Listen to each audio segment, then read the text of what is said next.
In today's video, I'm going to teach you how to invoice from Estimates QuickBooks Online. If you've already created estimates for your customers, converting them to invoices is the fastest, cleanest way to bill for approved work without retyping anything.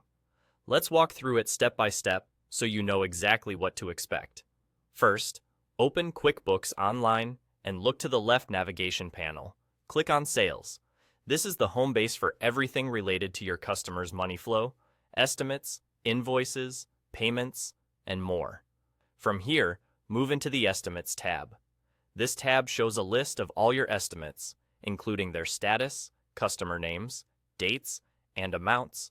You can sort or search to quickly find the estimate you want to turn into an invoice, which is especially helpful if you manage a lot of quotes.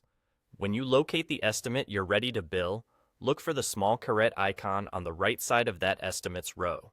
It looks like a tiny drop-down arrow. Click it, then choose Convert to Invoice.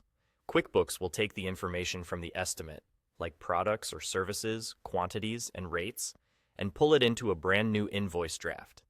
This is the part that saves you time and reduces errors because you're building on what you already created. Now, review and fill in all the details of the invoice. Confirm the customer information, invoice date, and terms so your due date calculates correctly. Check each line item for quantity, rate, and tax, and make sure the description is clear for your customer. If you track tax, verify the tax codes are right. You can add a memo to clarify what's included, or attach supporting documents if needed, such as a signed estimate or project notes. Take a moment to confirm the invoice number sequence looks correct for your records. QuickBooks typically handles this automatically, but it's always worth a quick glance.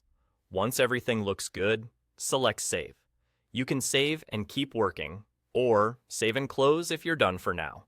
QuickBooks will update the estimate status, and your new invoice will be ready in your books. If you ever need to reference it, you'll find it alongside your other invoices under Sales. And there you go, that's all it takes. By starting from the estimate, you keep your workflow consistent, your details accurate, and your billing faster. If you repeat this process for each approved estimate, you'll maintain a tidy audit trail from quote to cash and spend less time on manual entry.